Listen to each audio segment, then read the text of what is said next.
Good afternoon, ladies and gentlemen, and what a wonderful day it is to celebrate this dedication as a salute to the men and the women of the Army, the Air Force, the Navy, the Marine Corps, and also the Coast Guard.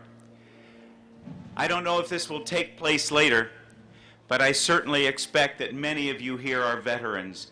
And I would like those of you who are veterans right now, please to stand. If you're already standing, raise your hand so that the rest of us may give you a great salute. Thank you.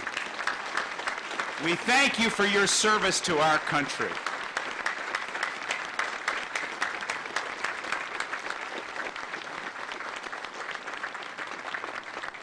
In less than 2 minutes, we're going to see the skydiving demonstration by Paul McCowan and the E-Team skydivers. He and Jim Fangmeyer from that team have just returned from and have just finished their 2003 air show season. These are two of the most seasoned and well-known skydivers in the entire air show industry, having performed more than 250 different performances in the last 5 years alone at different air shows around the country and different events. Between them, they have nearly 15,000 parachute jumps. And as they fly through the air, and as they work their way down toward the drop zone here at Mason, their jump will be a salute not only to the freedom of flight, but to the freedom that was bought by the men and women who have served and who continue to serve in our armed forces, whether they be living or they be dead. Some time ago, I was introduced to a piece written by Father Dennis O'Brien, a Marine Corps chaplain. And Father O'Brien wrote the piece called What is a Vet? And at the end, his words were, "It is the soldier and not the poet who has given us freedom of speech. It is the soldier and not the reporter who has given us freedom of the press. It is the soldier and not the campus organizer who has given us the freedom to demonstrate. And it is the soldier who salutes our flag, who serves beneath our flag, and whose coffin is draped by our flag, who gives the protester the right to burn the flag." There are few words, I believe, more aptly spoken, because sometimes we lose sight of the price that was paid by the men and women of our armed forces, some of it in sweat, some of it in sorrow, some of it in blood, and some with their very lives, to maintain the freedoms we enjoy here in the United States of America. It has been fewer than 250 years, and yet they have chosen to be on duty 24 hours a day, 7 days a week, 365 days a year, no matter where they are called, to defend our freedom. Now, if I can look for Doug McCowan. Do we have a jumper away? Roll the music, gentlemen. Paul McCowan, inbound with the American flag. Paul McCowan, a former Green Beret and a Mason resident with over 7,500 parachute jumps. He's flying the American flag. Coming in with the POW MIA flag is Jim Fangmeyer, also from the Cincinnati area, actually over just across the border in Indiana. Between them, as I mentioned, nearly 15,000 parachute jumps.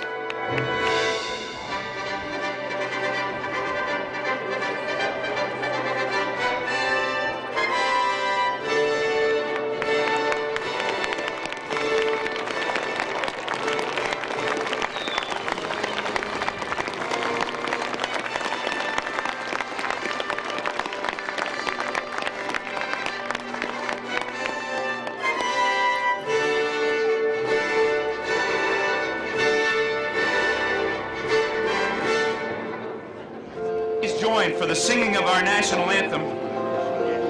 I think we ought to do it now. The flag's on its way in. Go ahead. Okay, Daniel Ray Carter, veteran U.S. Army, will sing the national anthem. Could you please stand?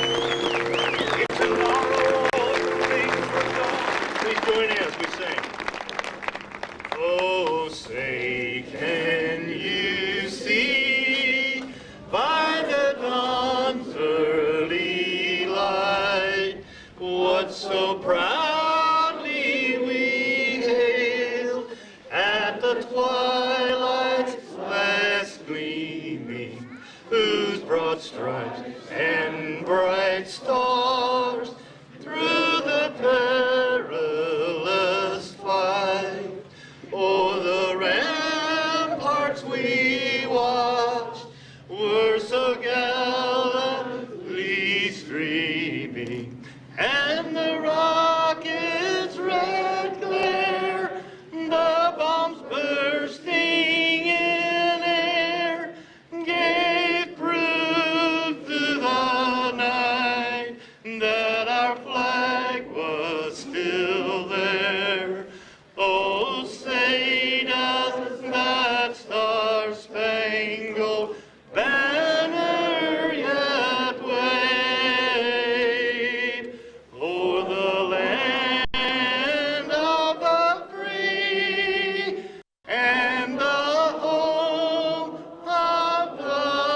will, for the posting of the colors, we will have the American Legion Post 194, the VFW Post 9622, with assistance by the Young Marines, the U.S. Sea Cadets, and a crew of the USS Mason, and as well, if you would stand, continue to stand for the Pledge of Allegiance and the invocation.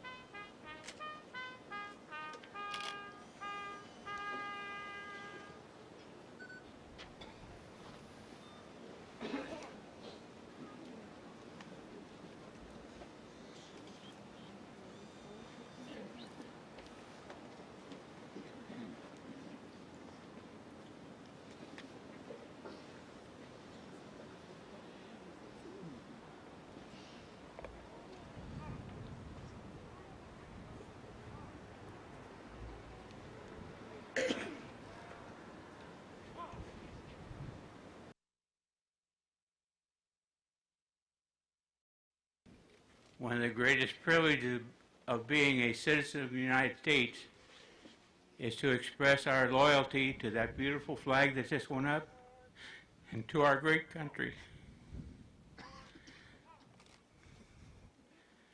As a World War II veteran, I'm thankful every day that we have leadership in Washington that we can trust and be proud of. I hope you'll join with me when you consider this proud moment in Mason history and a critical time in the history of our country that we pledge together allegiance to our country and to our flag. I pledge allegiance to the flag of the United States of America and to the republic for which it stands, one nation, under God, indivisible, with liberty and justice for all. Thank you. Thank you, Tom. And if you remain standing for the invocation by Pastor Tom Mall from Christ Church of Mason. Thank you. Our Heavenly Father, we come this day to thank you for so many things. We thank you for this beautiful day. We thank you, Father, for the city in which we live. And we thank you, Father, for freedom. Father, today especially we thank you for those who let freedom ring.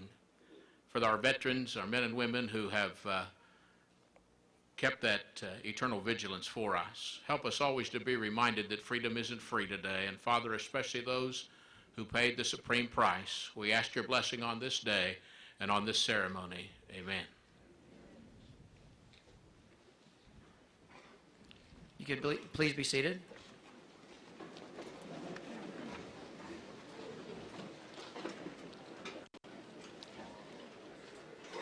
Good afternoon. I would like to welcome you here to the dedication of the Mason Veterans Memorial. Today we honor our veterans. My name is Councilmember Peter Beck, and I'm chairman of the Veterans Memorial Committee. For the past 3 years, I've had the pleasure of working with outstanding and dedicated committee members. It is because of their efforts that we gather here today to dedicate the Veterans Memorial in our city. Could you please join me in expressing gratitude to these committee members, and if you would, please hold your applause until the end so we can speed the program along. First, Tom Britton, if he would stand, veteran. Gordon Burrows, Education Promotion Chairman, veteran.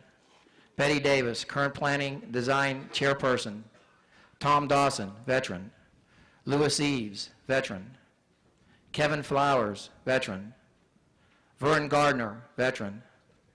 Lucy Gorsuch. John Looker, veteran. Michael Bryant. Stephen Osborne, Fundraising Chairman. Charlene Pelfrey, Secretary.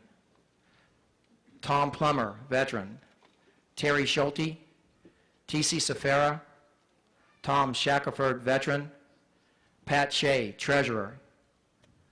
David Smith. Loretta Terry. Mary Walker. Roger Yost, veteran. And we have two deceased original members, Kay Steinhauer, Original Planning and Design Chairperson, and Newell Thompson, veteran. If you please join me in a round of applause for these individuals.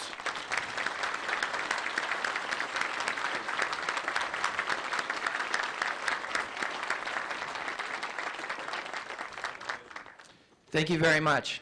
Please be seated. This memorial is more than a public and private partnership between the City of Mason and this committee. It is a labor of love from this community's citizens, organizations, schools, and businesses. Without their generous support, we could not have accomplished our goal. Today, we honor our veterans.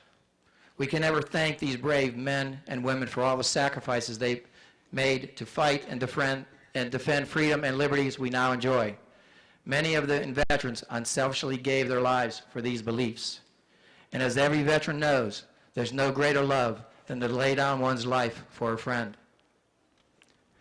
While we can never thank these veterans enough, we can only hope that this memorial in some way not only honors their efforts, but also continues to repay them with something other than words. Today we honor all veterans who have ever served to make this nation of ours the greatest nation under God. From these brave veterans stood strong the foundation for our nation and our beliefs during the American Revolution, to those veterans who served in World War II, Korea, Vietnam, and the soldiers who are now serving in Iraq and elsewhere in the world to secure our future and the future of democracy the world over. We celebrate all patriots. While honoring these veterans is a core reason for gathering here today, we also hope that this memorial will become a destination point for us to teach our children and future generations this truth. Freedom is not free. It was paid for by the blood, sweat, and tears, by innovation, invention, and creativity, and by the sacrifices and sheer determination of generations of veterans and their families. I'm going to thank you all.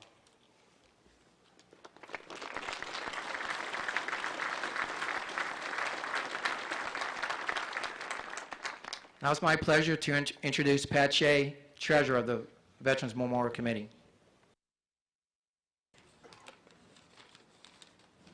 Thank you, Peter, Congressman Portman, Mayor McCurley, distinguished guests, Americans one and all. As treasurer of the Veterans Memorial Committee, I think the first thing I'd like to report is all outstanding bills are paid.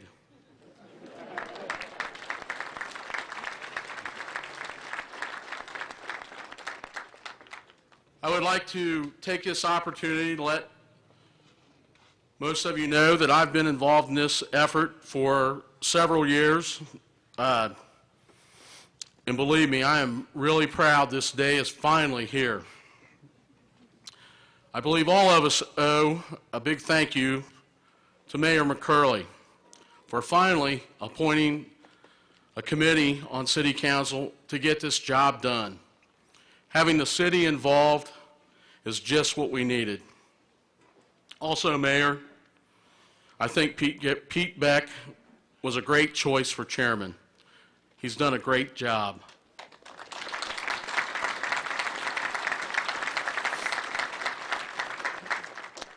As I look at the memorial, I have mixed feelings. When I think of some of those veterans who were here when we started the effort, but are no longer with us. People like Newell Thompson, Russ Gills, Don Pettit, Ken Bates, Jim Rich, just to name a few. But I'm sure they are as proud as we are. Our veterans are folks that we see and work with every day. And some of them have seen the worst the world has to offer. I am proud as a community we can offer such a fine memorial, because veterans should not build their own memorials, communities do.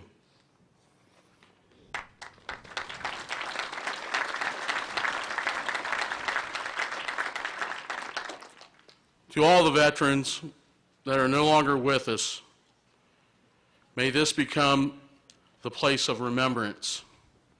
And for those veterans who are still with us, I hope this becomes your very special place for reflection.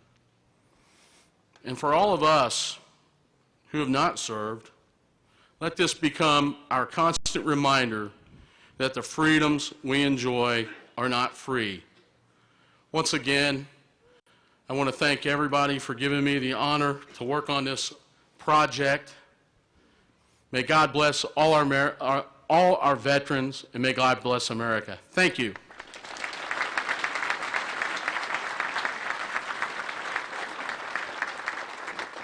Thank you, Pat, for those kind words. Now I would like to introduce Charlene Pelfrey, Secretary of the Mason Veterans Memorial Committee.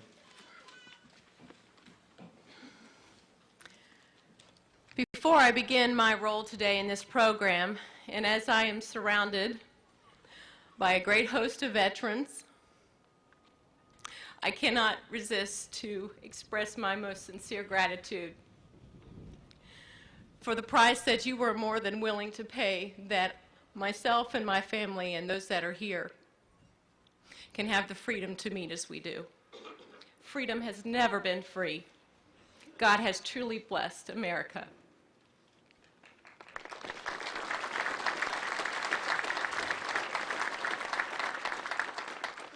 Four years ago, when Mason City Council was designing the new Mason Municipal Center, we agreed that the front lawn would be a wonderful place to showcase a new Veterans Memorial.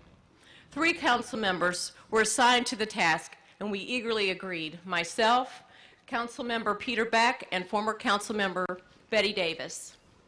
We engaged Mason's 2 veterans associations and the community at large, and the Mason Veterans Memorial Committee was formed. The Mason Veterans Memorial Project has demanded 3 years of countless hours of labor, research, engineering and planning, strategic promotion and fundraising from the Mason Veterans Memorial Committee to bring us to this grand day. John Quincy Adams once said, "If your actions inspire others to dream more, to learn more, to do more and become more, you are a leader."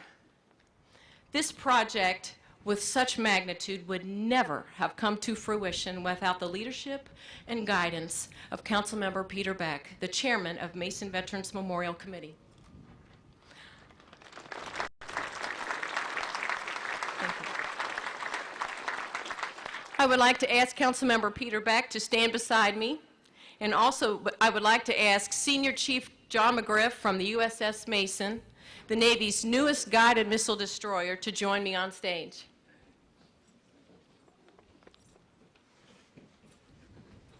Pete,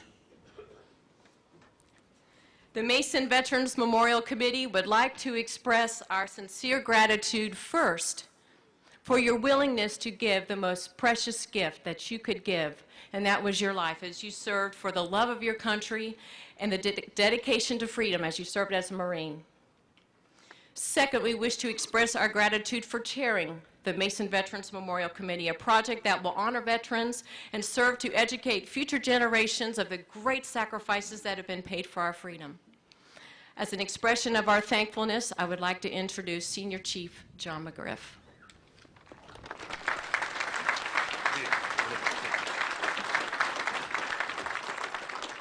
Pete, on behalf of the captain of the USS Mason, Commander David Gale, the officers, the chiefs, and the crew of the USS Mason, I'd like to present you with this artwork of all 3 ships that have bared the name of the USS Mason, including the newest ship, DDG-87. Thank you very much. Thank you.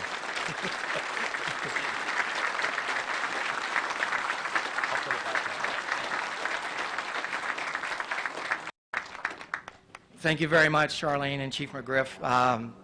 I really don't deserve that award. It really should be to the veterans, because without the veterans, it would not be possible. And without the committee that supported me, it would not have been possible to build this memorial. So thank you. I'm honored. Excuse me. I would like to now introduce Stephen Osborne, who chaired the fundraising committee with me. And this is, while everybody had a hard role, and these times are very, very tough, I think Steve had one of the toughest roles into calling on companies, and I thank Steve for his diligent effort in getting this job done for us. Steve Osborne.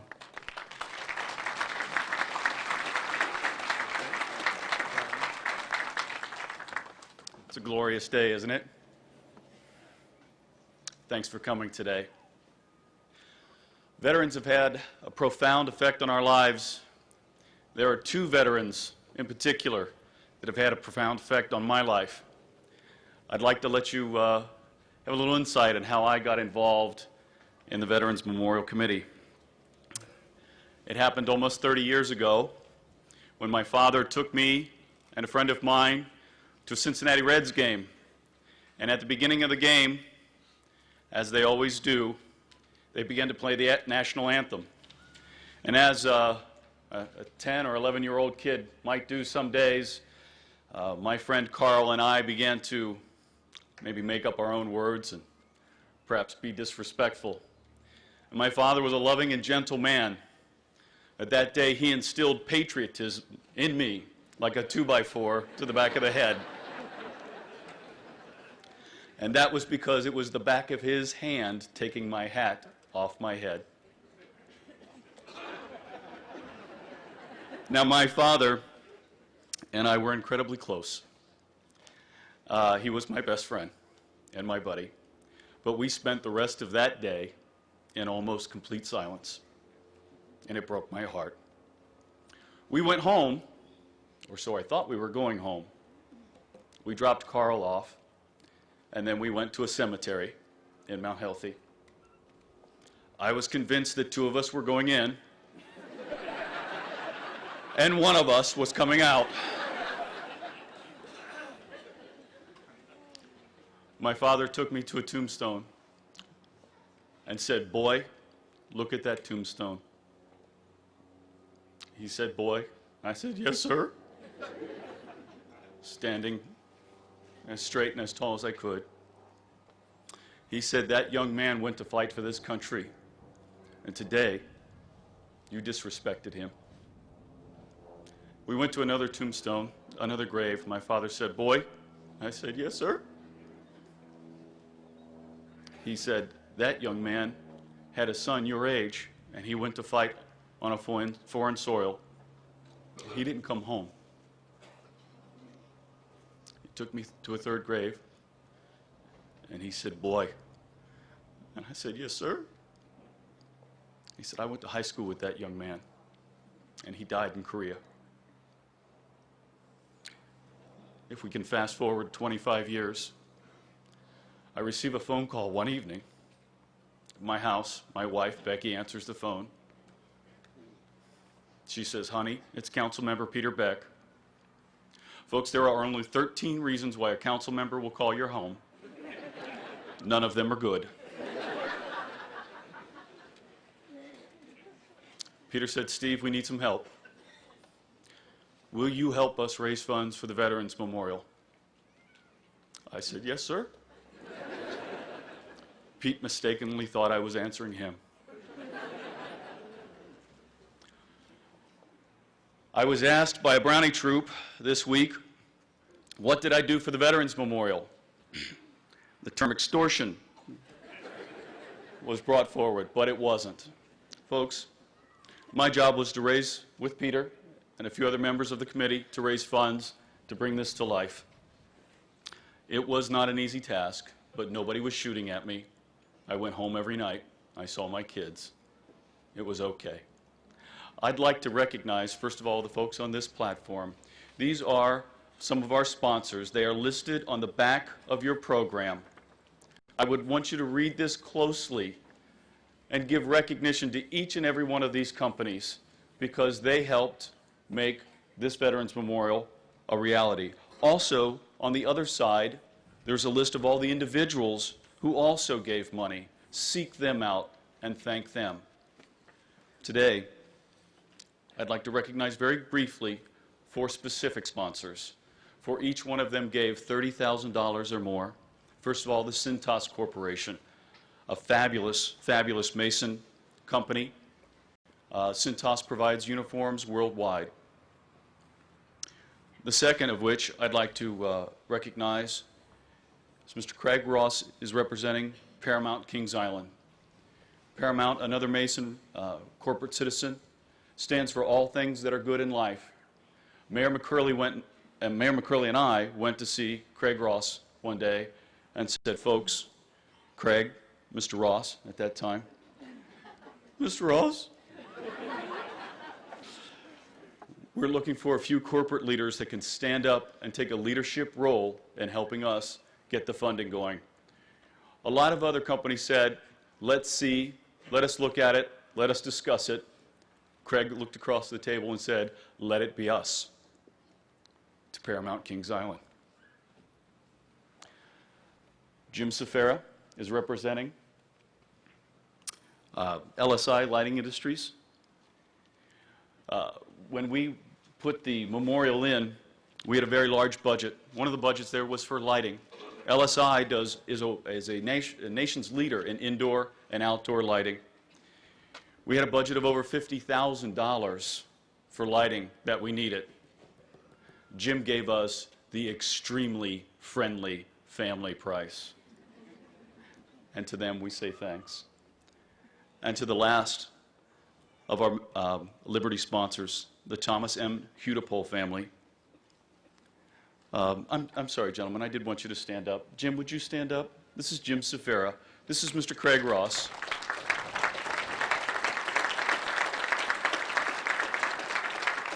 And I'd like to introduce to you Tom Hudipole.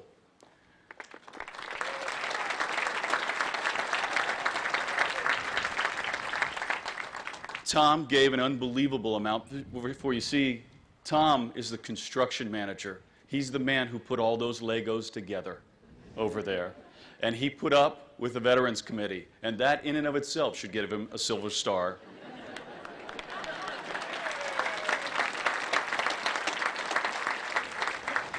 Folks, these are our corporate sponsors. And while the veterans have given us so much, we couldn't have gotten the granite without these folks. So to the veterans, I say thank you. To our sponsors, we'd like to thank them.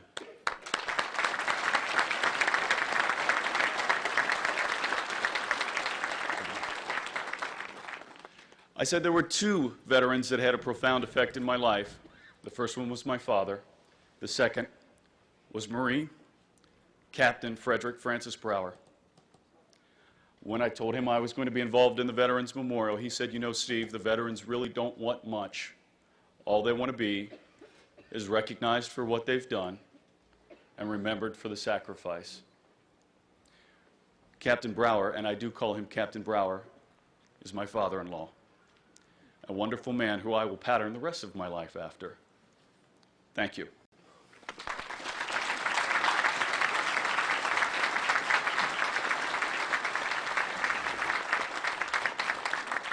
Thank you very, very much, Steve. And as Steve said, it was a lot of work. Steve and the mayor and myself went on a lot of visits to corporations, and a lot of corporations, as Steve indicated, said that we'd look at it, let us think about it. But Steve persevered and got the monies that we needed to build this memorial, and I want to thank him. As Steve indicated, when I called him, he didn't back down. He said yes as soon as I talked to him. Same call. I made the same phone call to Thomas Hudipole, and I personally want to thank Tom Hudipole for everything that he's done. He took lines on paper and he crafted something that is beautiful and that we'll have forever to remember. And I called Tom countless times.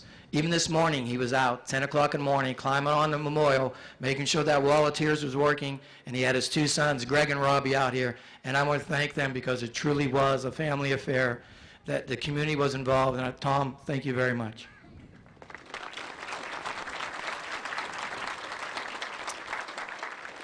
Now I have the pleasure and honor of introducing Mayor John McCurley, the mayor of Mason. John has been very instrumental in making sure this was done. And when we were talking about if we're going to make the deadline, John said this is going to be dedicated in November and it will be done. So, Mayor, thank you very much.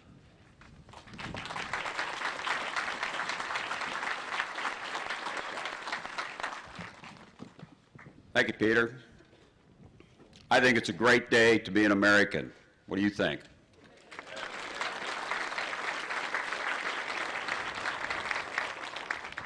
Ladies and gentlemen, Congressman Portman, and honored guests, I'm very proud of the City of Mason I'm extremely proud of the people of this community. All the people who have volunteered their time, their efforts, their money to create this sincere and symbolic Veterans Memorial. But the thousands of hours of work that we put into the building of this memorial don't equate to 1 minute of the horror of war that these brave soldiers faced. Today we dedicate this memorial in their honor. From Paul Revere to Robert Mount to Clifford McCurley to Teddy Middleton to the last soldier in Iraq, these patriots have fought to preserve our God-given right to freedom. The freedom to be here today, the freedom to live our lives, to raise our families, to govern, and to worship without the threat of oppression. And the freedom to elect great leaders like President Bush, Vice President Cheney, and of course, Congressman Rob Portman.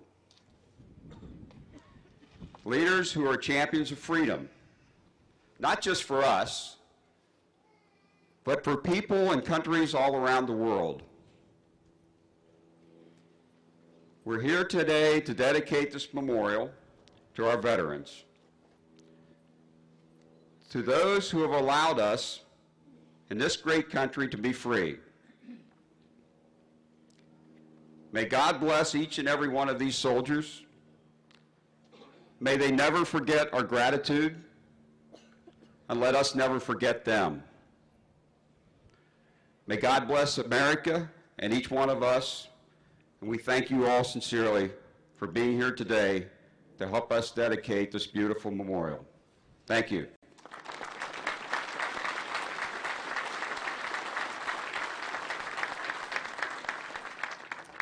Thank you very much for those kind words, Mayor. Now I'd like to introduce Colonel Michael J. Bazile. Colonel Bazile is the commander of the 88th Air Force Base Wing Aeronautical Systems Center at Wright-Patterson Air Force Base in Ohio. The wing is providing support and service to one of the largest, most diverse bases in the Air Force, of more than 22,000 military, government, civilian, and contractor employees. Colonel?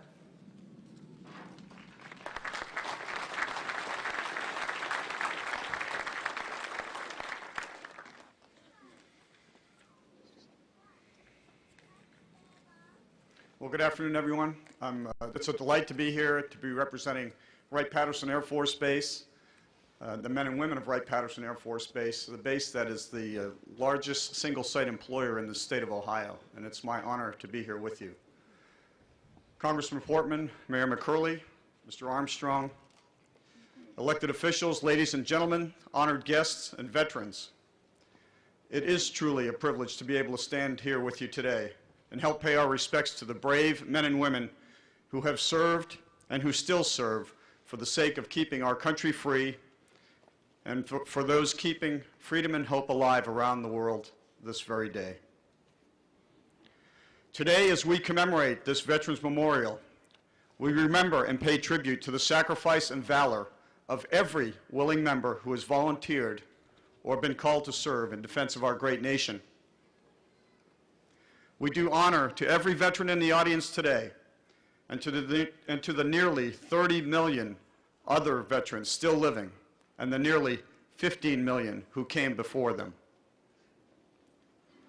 From this day forward, visitors to this memorial will find a place to honor the sacrifices of the more than 1 million who have died in the service of our country since 1775, many of whom died without even having lived long enough to fully enjoy the privilege of what they were serving to protect. The Veterans Day we'll commemorate over the next few days dates back to 1918, when the armistice finally brought an end to World War I. The great guns that had roared almost nonstop for 4 years finally fell silent on the 11th hour of the 11th day of the 11th month. And so every year, we'll mark that occasion with a moment of silence and with gatherings such as this to recreate the indescribable feeling that accompanied that moment. Indeed, the moment of silence we will observe on Veterans Day is the only fitting tribute to those who have passed, whose names we'll never know, those American fighting men and women, and the countless others they represent. In similar fashion, this memorial will allow us to recognize the hundreds of thousands who perished in the Civil War, the 116,000 Americans who died in World War I before the guns fell silent on November 11, 1918, the 400,000 who died later in World War I, the tens of thousands who died in Korea and Vietnam, and for the hundreds who have died so recently in Operations Enduring Freedom and Iraqi Freedom. Those are the numbers that we see today, so dramatically carved out of stone in this wonderful monument. What this monument captures is the totality of humanity that has been lost. The fact that the proportional height on each section of the monument represents each of the 1 million plus fighting men and women who died in defense of freedom.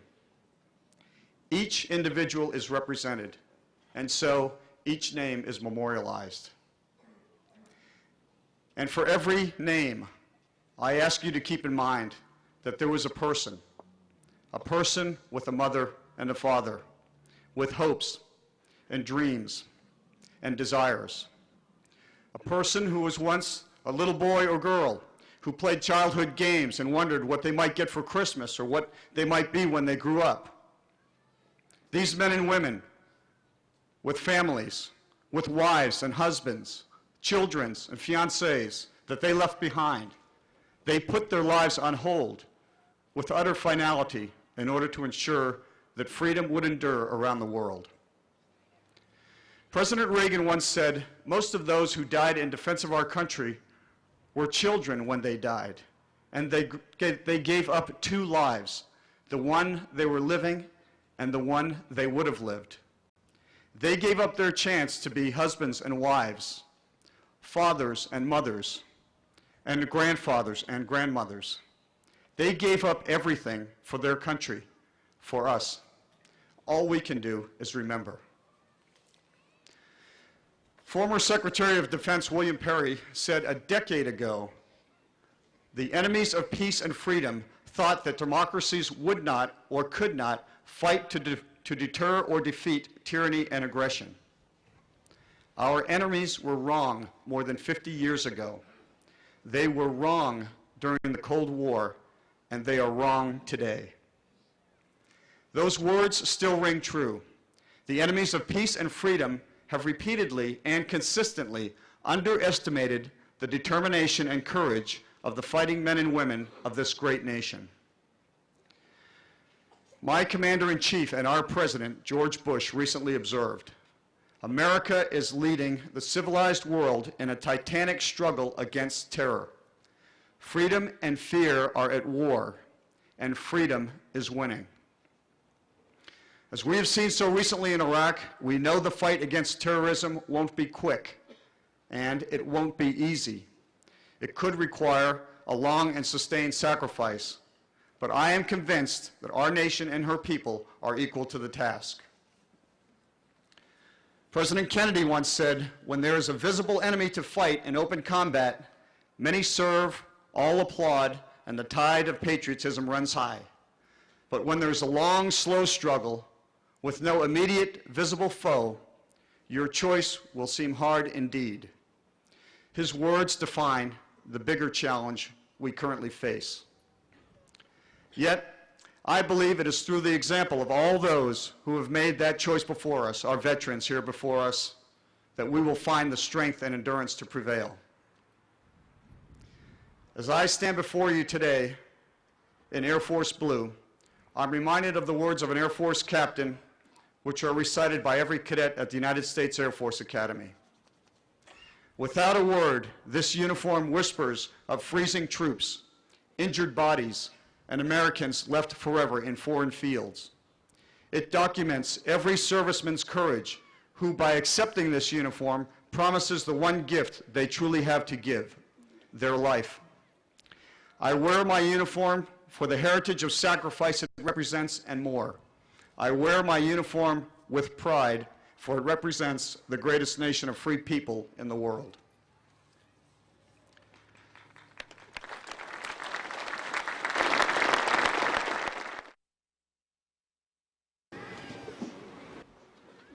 We are honored today to have many distinguished guests, but we have one that's especially near to our area, and that's Congressman Rob Portman. Rob has been a worker.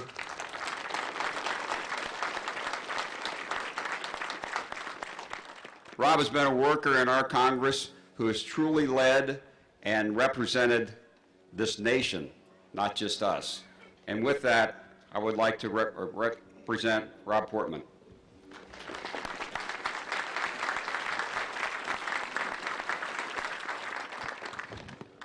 John, thanks very much. It's a great honor to have been asked to join you on this beautiful, now more chilly afternoon. The sun's going down. But what warmth we have in this audience. It's so great to see so many veterans here, so many good friends from Warren County. It's great to have my father here, who's a World War II vet. Dad, you can stand up.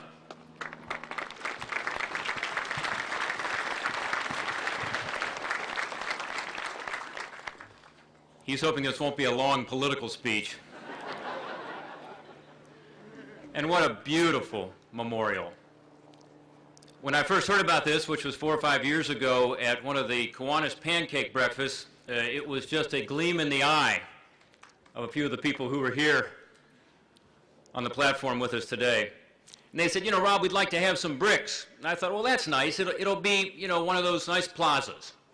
And that's wonderful. And the veterans' bricks are a very important part of this memorial. But I had no idea that that gleam in their eye at the time would end up being a dream that would later be fulfilled by the people who are up here with me today. And that it would become such a beautiful tribute and memorial to our veterans.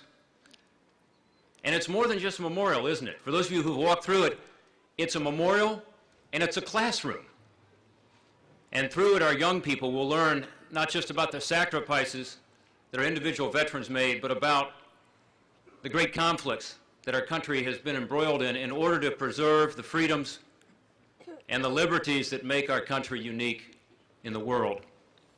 So I congratulate each of you who've been involved, Peter, of course, and Pat, Charlene, who spoke earlier, Steve, and of course, Mayor John McCurley, who was the guy who had that gleam in his eye at the pancake breakfast as he was flipping pancakes and talking about our veterans. It's a particular appropriate time for us to think about those who have made sacrifices on our behalf. And that's because, once again, in a far corner of the world, this time in the sands of Iraq, young men and women in uniform, our best and bravest, are putting their lives on the line again for us. To make the world safer, to make our country safer, and to do their duty. They can't all be here with us today, but I know that they appreciate the fact that all of us are here paying tribute to our veterans and to our active duty, to our reserve, to our guard, to those who comprise the greatest military force in the world. I have an honor today to present to you one of America's most famous veterans. All of us know him, but we may not know all about him. So let me give you just a couple of thoughts that I didn't even know about my friend Neil Armstrong. Neil Armstrong was a fighter pilot and a bomber pilot in the Korean War. 87 combat missions over Korea, flown from an aircraft carrier. After that, he was a test pilot, and he was the one who tested some of the first supersonic aircraft for our military that later became so important to our Air Force superiority. After that, he had a brief stint as an astronaut.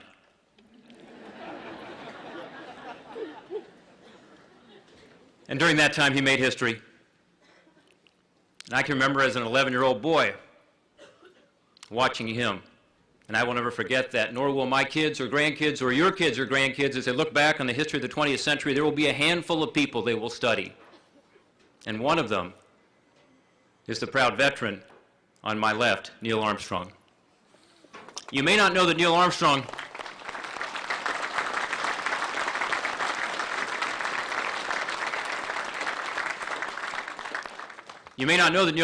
went on to become a distinguished professor of engineering at the University of Cincinnati. He has also been a successful businessman, in fact, just stepped down as chairman of a major company that provides help to our armed forces just in the last year. And you may not know that Neil Armstrong is a Warren County citizen. 30 years ago, he bought property in Warren County, continues to have his farm here, lived here for a number of years.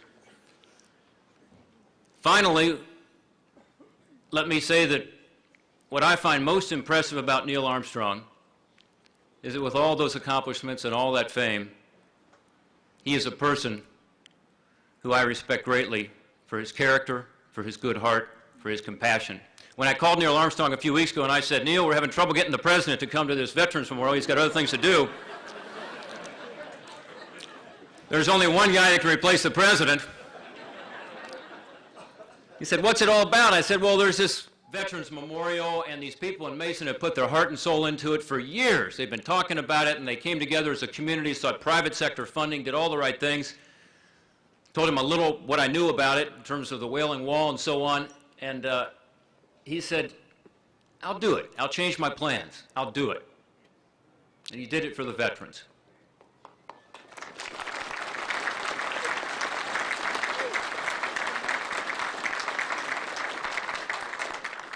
So I picked up Neil today. His wife and I were talking, and I said, she said, have you seen it yet? And I said, yeah, I was up there for the parade recently, Heritage Parade, and I saw it. It's very impressive. And I said, I think you'll be impressed, Mr. Armstrong. And he said, oh, I've seen it.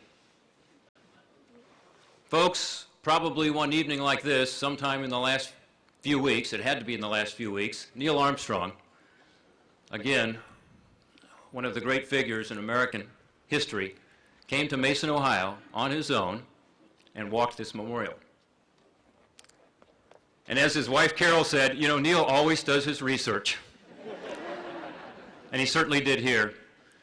Ladies and gentlemen, I'd like to present to you a great American, a great neighbor of ours, a great American citizen, Neil Armstrong.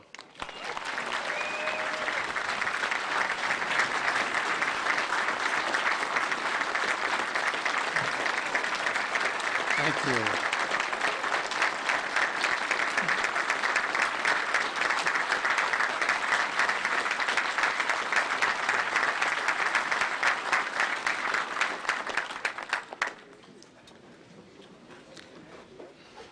Thank you, Congressman Robb. Mayor McCurley, Vice Mayor, members of council, Chairman Beck, and members of the Memorial Committee, Colonel Bells, ladies and gentlemen, fellow Americans. Today we gather to dedicate this elegant memorial. A row of pillars representing each of the major armed conflicts in which our country and our citizenry contributed so much and lost so many. The very first pillar represents the first of our nation's wars. That traumatic conflict that spanned the years between our Declaration of Independence and winning it. After that War of Independence, General then President George Washington wanted to reward the troops. This is a private-public partnership, and as Pat said, we paid our bills. Please bear with us.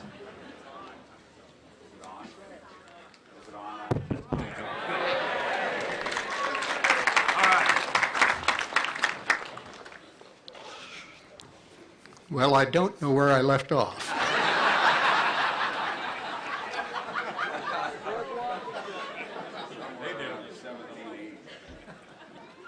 I talked about the pillars in the memorial and said that the first one represents the first of our nation's wars.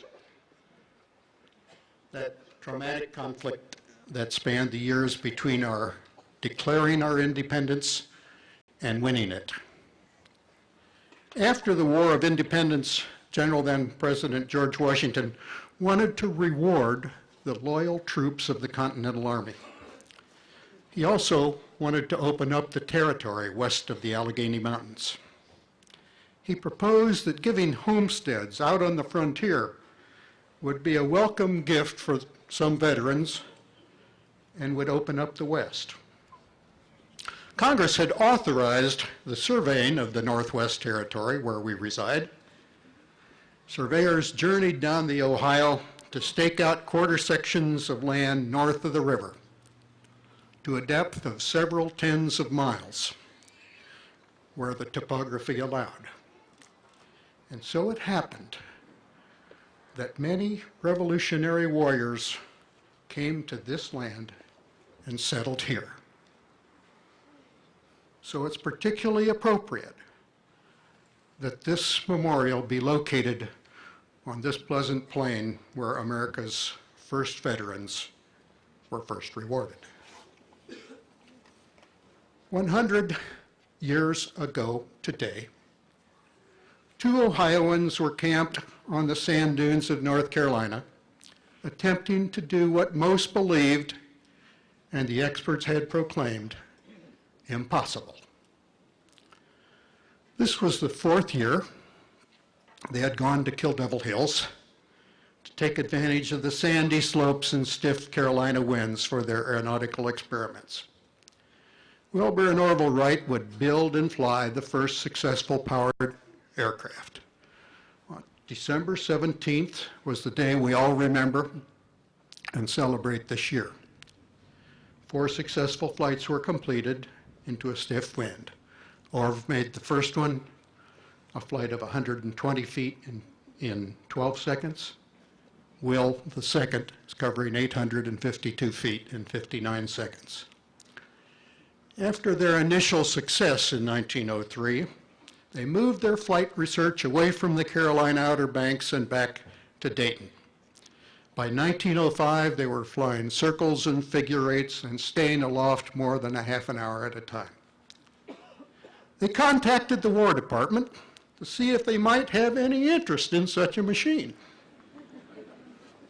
The matter was referred to the Board of Ordnance and Fortification, which showed little enthusiasm. Wilbur wrote to fellow Ohioan William Howard Taft, who was at the time Secretary of War, and renewed his inquiry. He wrote, quote, "We do not wish to take this invention abroad unless we find it necessary to do so, and therefore we write again, renewing our offer."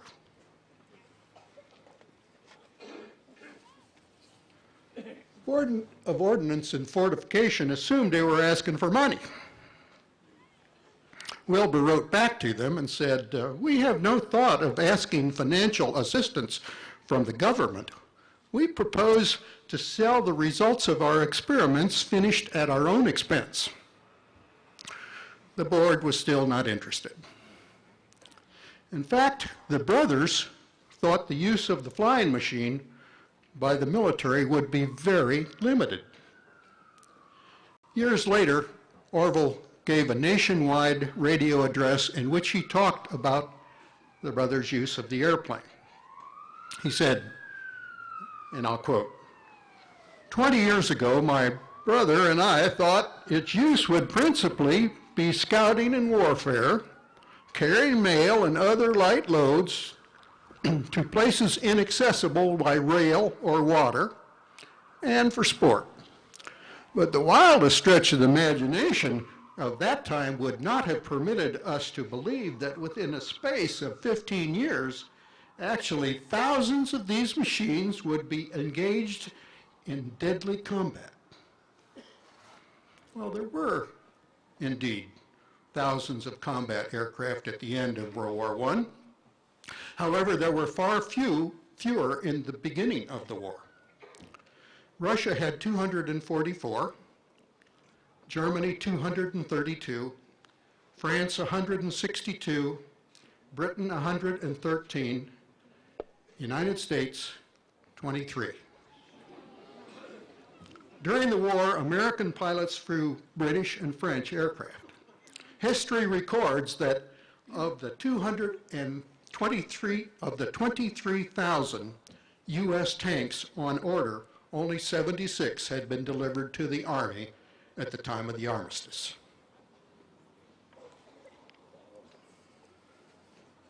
At the time of Pearl Harbor, America, again, was not prepared.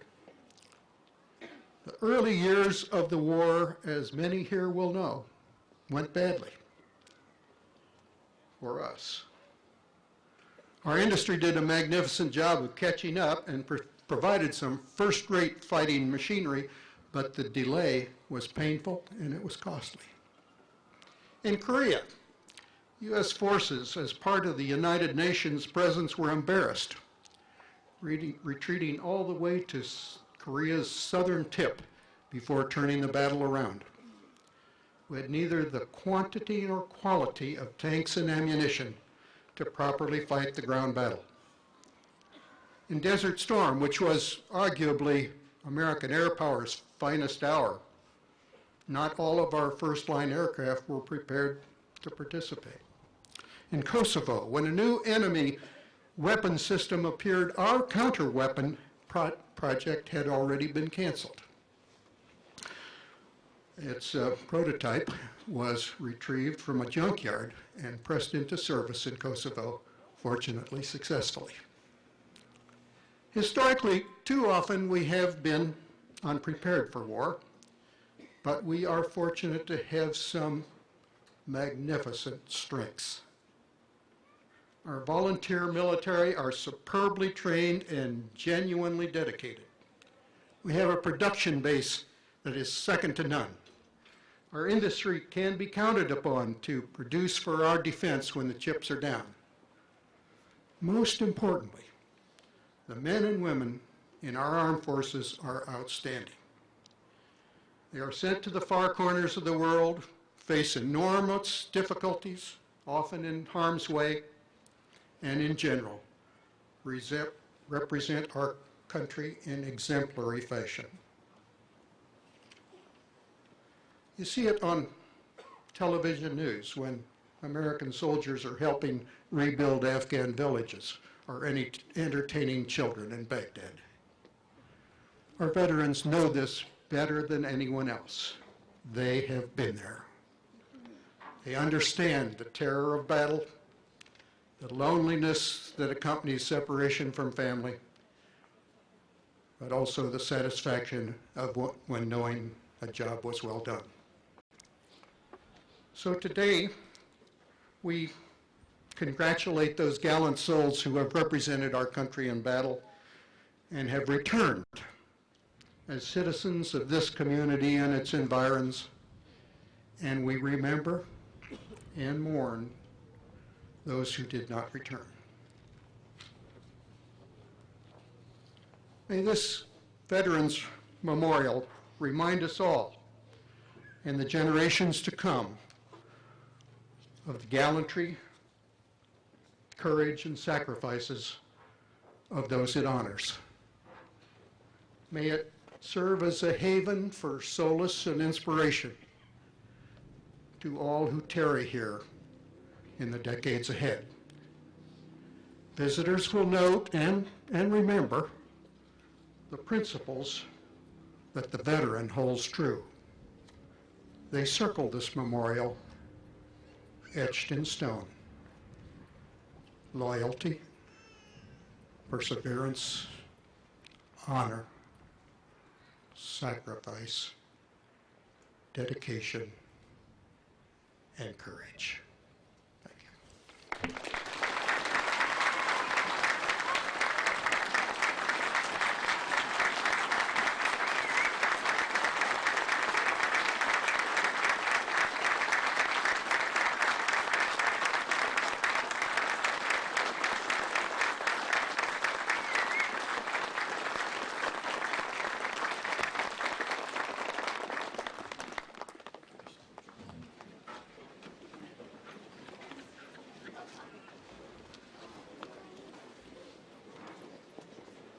Thank you, Congressman Portman and Mr. Neil Armstrong. Thank you for those wonderful words. We are now going to have the significance of the memorial designed by Lana Kingsbury. She will read a poem that she prepared especially for this memorial for our dedication day. We will have individuals from various branches of service inside the memorial doing, as she reads the poem, doing different pieces. If you look over, as you watch over, you'll be able to see some of the things as she does that. Before Lana gets up here, I just like to read some of the names of the individuals that will be inside the memorial.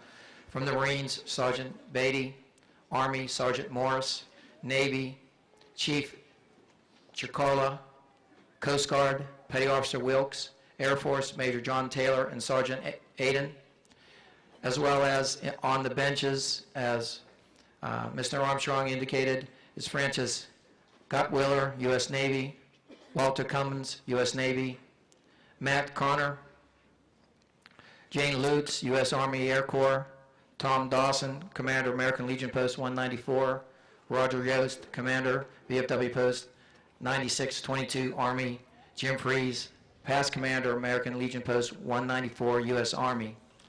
Now I'd like to introduce Lana Kingsbury.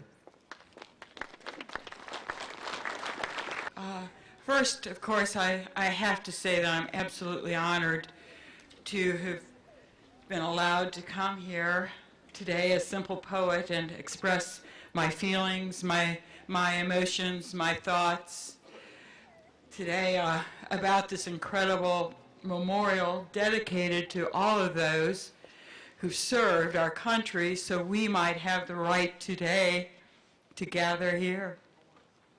And as I visited the site long before the memorial was up and when it was a hard hat area, I came, I sat, and I thought about all of those branches of the service that served us, the five, and so that we could enjoy these freedoms.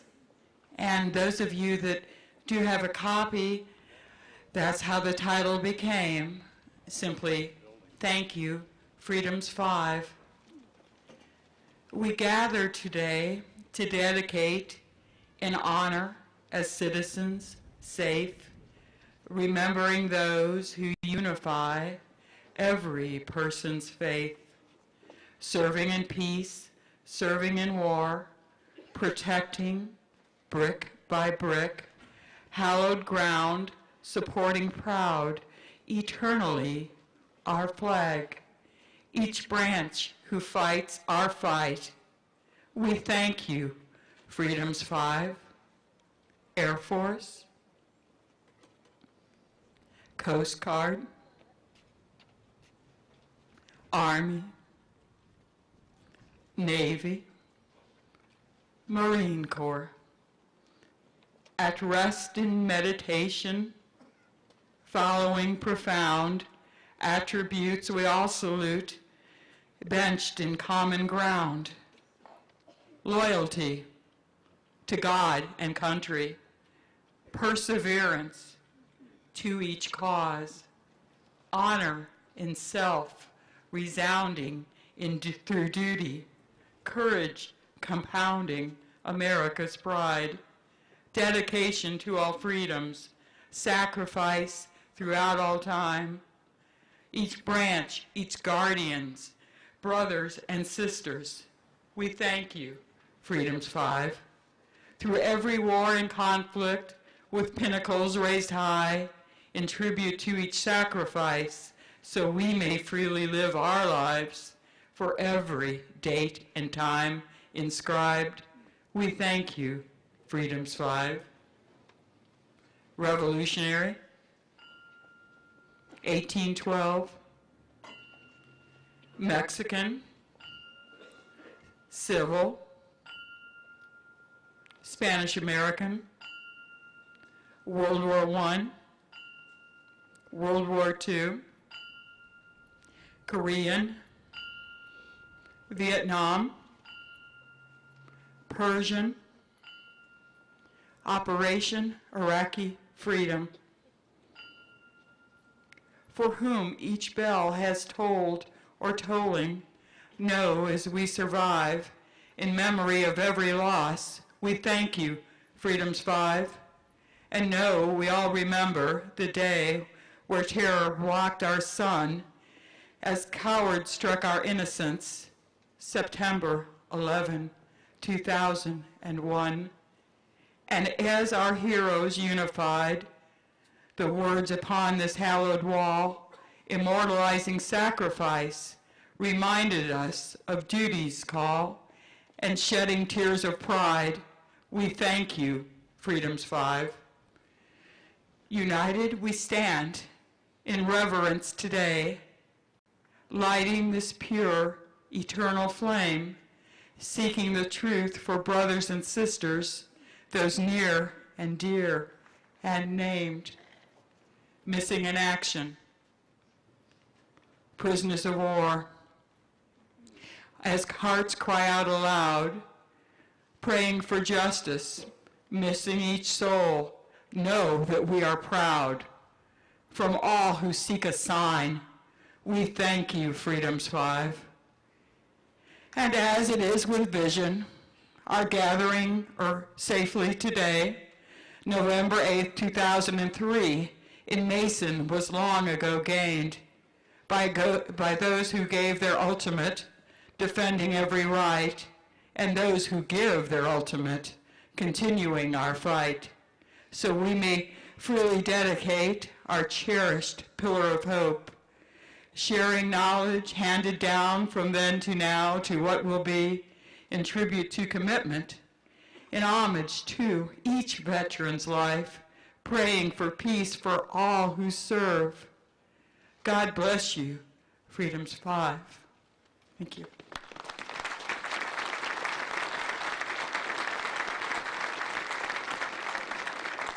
Thank you very much, Lana. Next on the program is God Bless America by the Masters Men, followed right after that with the benediction of George Phillips.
Great God, as we have assembled to remember those who left tranquility of home to face the violence and the terror and the fear of war, we give thanks to you for them, and we ask that you give to them now, in this world and in the next, perfect peace, and that you give to us grateful hearts and souls for all that they did, so that we may enjoy freedom, peace, and justice.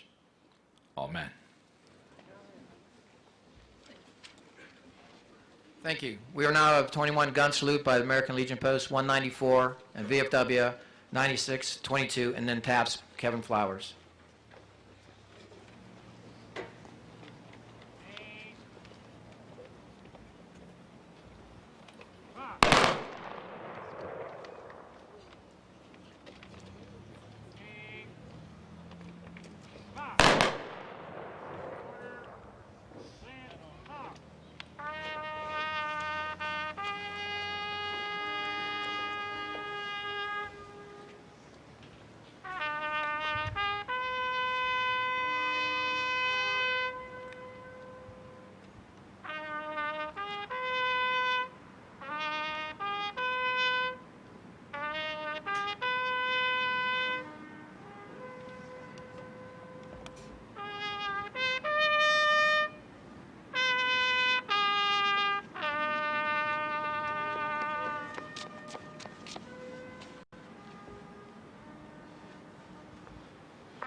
And I want to thank all of council, thank the sponsors, thank the committee for making this possible, and ultimately thanking the veterans.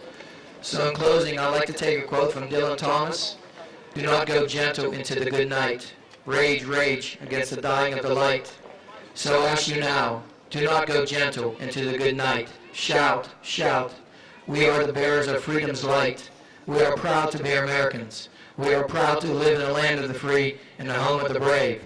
Thank you for coming and honoring our veterans. Thank you.